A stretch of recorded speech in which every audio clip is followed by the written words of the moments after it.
बिस्मिल्लाहिर्रहमानिर्रहीम। अस्सलाम वालेकुम व्यूअर्स। आज की इस वीडियो में हम section number 337 of Pakistan penal code 1860 को समझेंगे।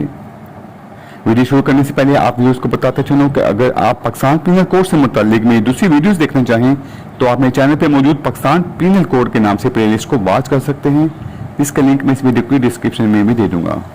सेक्शन 337 जो कि इस बात से मुतालिक है कि किसी शख्स को इसलिए हर्ट पहुंचाना कि वो किसी बात का इकरार करे या वो किसी जायदाद को लौटाए।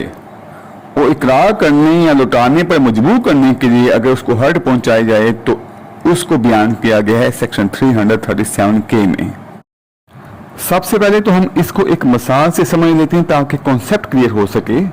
मिसाल के तौर पर ए जो है वो बी को हर्ट पहुंचाता है, उसको जबर पहुंचाता है। उसका मकसद ये होता है कि बी जो है वो किसी बात का इकरार करे या वो एतराफ़ कर ले, या फिर उसका मकसद ये होता है कि बी में दिलचस्पी रखने वाला कोई शख्स, वो कोई शख्स भी हो सकता है, उसका वालिद हो सकता है, उसका भाई हो सकता है, उसका मामू हो सकता है, कोई भी दिलचस्पी रखता हो अगर बी में और वो बी पर इसलिए तशद्दुद करे कि जो उसमें दिलचस्पी रखता है उसका वालिद, मामू या भाई वगैरह वो किसी बात का इकरार करें या इतराफ़ करें, यानी कि ये डायरेक्ट उस शख्स पर भी जबर हो सकता है और उस शख्स पर इसलिए भी जबर हो सकता है कि उसमें दिलचस्पी रखने वाला कोई शख्स किसी बात का इतराफ़ करे या इकरार करे।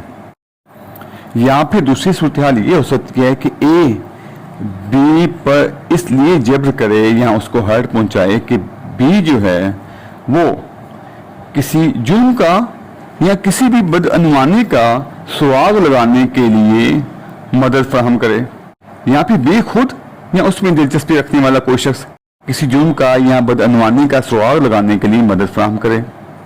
तीसरी सूरत हाल ये हो सकती है बी पर इसलिए तशद्दुद किया जाए या उसको हर्ट पहुंचाई जाए कि वो किसी जायदाद या किसी भी कीमती शय को लौटा दे या वापस कर दे, या फिर उसमें दिलचस्पी रखने वाला कोई शख्स, जैसे कि आपको बताया था उसका मामू भी हो सकता है, कोई भी करीबी रिश्तेदार हो सकता है, करीबी दोस्त भी हो सकता है जो उसमें दिलचस्पी रखता हो, जिसको उसको ज़रा पहुंचाने पर तकलीफ होती हो। तीसरा मकसद ये हो सकता है कि कीमती जायदाद के लौटाने या वापस करने के लिए उस पर तशद्दुद किया जाए, या कोई दूसरा शख्स कीमती जायदाद या कोई भी कीमती शय वापस लौटाए इसलिए बी पर तशद्दुद किया जाए। या फिर ए बी को मजबूर करे कि वो कोई ऐसी इत्तला पहुंचाए किसी शख्स को जिस इत्तला से ये फ़ायदा हो कि कोई जायदाद ए को वापस मिल जाए। ऐसी सूरत में जो सज़ा दी जाएगी वो कसास, अर्श या दमान की सज़ा हो सकती है। इसके अलावा उस हर्ट को मद्देनज़र रखकर जो सज़ा दी जाएगी वो 10 साल तक की कैद की सज़ा भी दी जा सकती है।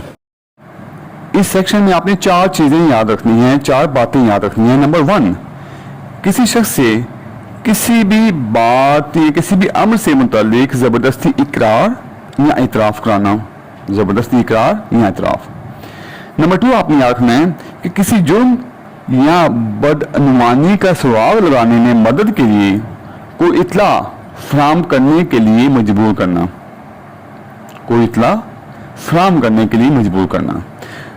नंबर 3, आपने याद रखना है किसी शख्स को मजबूर करना कि कोई जायदाद वापस कर दे या वापस करवा दे। नंबर 3 जो है ये जायदाद की वापसी से मुतालिक है। नंबर 4, जायदाद का मुतालबा पूरा कराने के लिए किसी शख्स को ऐसी इत्तला फराहम करने पर मजबूर करना जिससे जायदाद की वापसी मुमकिन हो सके। यानी कि ये 2 आखिरी जो पॉइंट हैं ये जायदाद की वापसी से मुतालिक हैं। तीसरा जो पॉइंट मैंने आपको बताया वो है जायदाद वापस करे या वापस करवाए इसलिए उसको मजबूर करना। चौथा पॉइंट जो मैंने आपको बताया जायदाद का मुतालबा पूरा करवाने के लिए किसी शख्स को ऐसी इत्तला फराहम करने पर मजबूर करना जिससे जायदाद की वापसी मुमकिन हो सके। अगर आपको मेरी वीडियो पसंद आई हो तो प्लीज़ लाइक और शेयर कर दें और मेरे चैनल को सब्सक्राइब कर दें।